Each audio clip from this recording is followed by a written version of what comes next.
दोस्तों, हम इतिहास में बड़े बड़े रहस्यों को ढूंढते आए हैं, मगर उन रहस्यों में से कई ऐसे भी रहस्य थे जिनका आज तक विज्ञान भी कोई ठोस सबूत या कारण नहीं दे पाया है, और न कभी इन रहस्यों की गुत्थियां सुलझ पाई। और ऐसे ही कुछ रहस्य हमारे भारत देश में भी हैं जो अभी तक भी किसी के समझ से परे हैं। तो आइए जानते हैं देश के सबसे बड़े अनसुलझे रहस्यों से जुड़ी वो हैरान कर देने वाली कहानियां जिन्हें सुनकर शायद आपको भरोसा ना हो।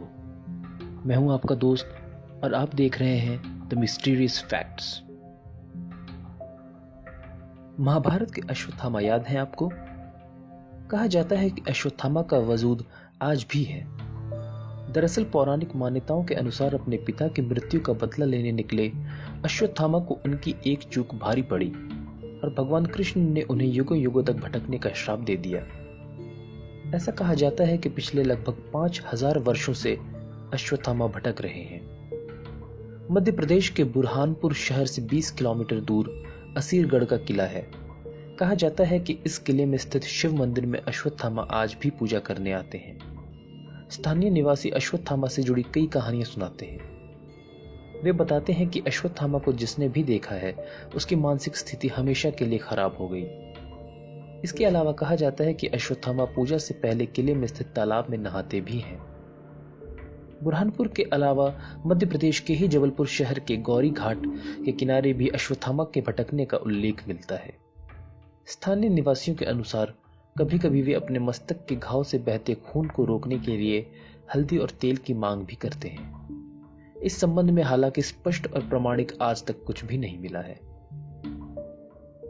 तमिलनाडु में मौजूद प्राचीन मंदिर अनंत पद्मनाभ स्वामी को लेकर कई कहानियां प्रचलित हैं। वहां एक रहस्यमयी बड़ा दरवाजा मौजूद है और ऐसी मान्यता है कि सिद्ध साधु ही गरुड़ मंत्र के जरिए इसको खोल सकते हैं। खैर, इस दरवाजे के पीछे क्या सच है ये किसी को मालूम नहीं।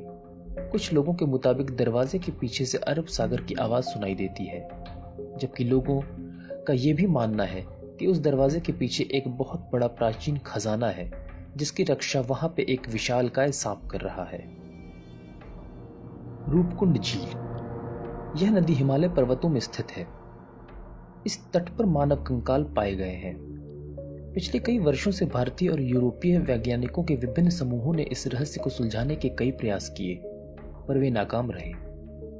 भारत के उत्तरीय क्षेत्र में खुदाई के समय नेशनल जियोग्राफिक को 22 फुट का विशाल नरकंकाल मिला है।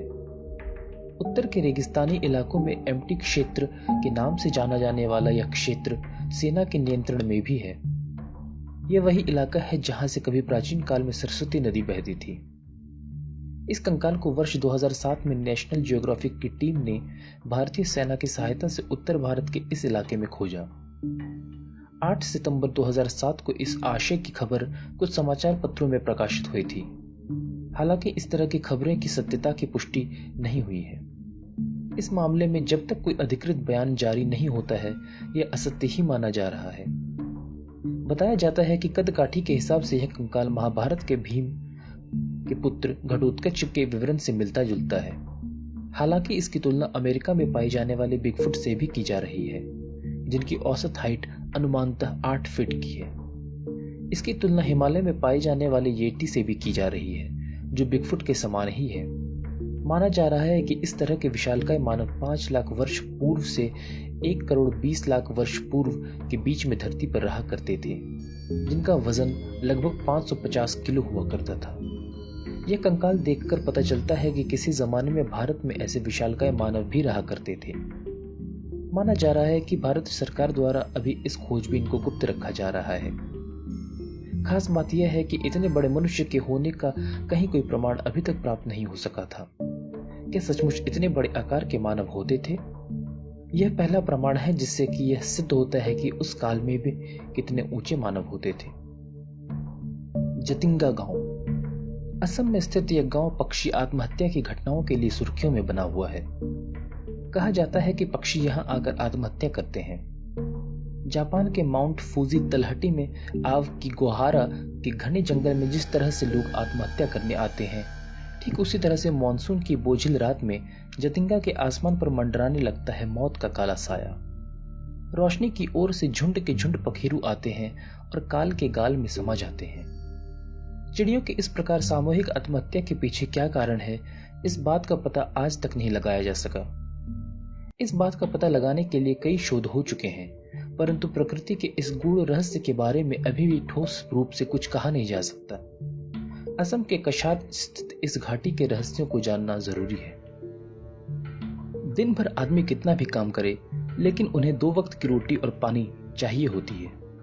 लेकिन अगर कोई आपसे कहे कि एक इंसान भारत में ऐसा भी है जिसने 72 साल से ना तो खाया है और ना ही पानी पिया है, यकीन नहीं होता है आपको, तो चलिए हम आपको बताते हैं कि आखिर कौन है वो शख्स। वो शख्स है प्रहलाद जानी। प्रहलाद जानी को आप दुनिया का 8वां अजूबा भी कह सकते हैं।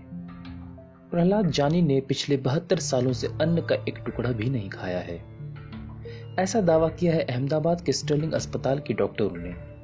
उनका कहना है कि उन्होंने प्रहलाद जानी को 15 दिन तक गहन निगरानी में रखकर जांच की और तत्पश्चात यह पाया कि प्रहलाद जानी का दावा एकदम सच है।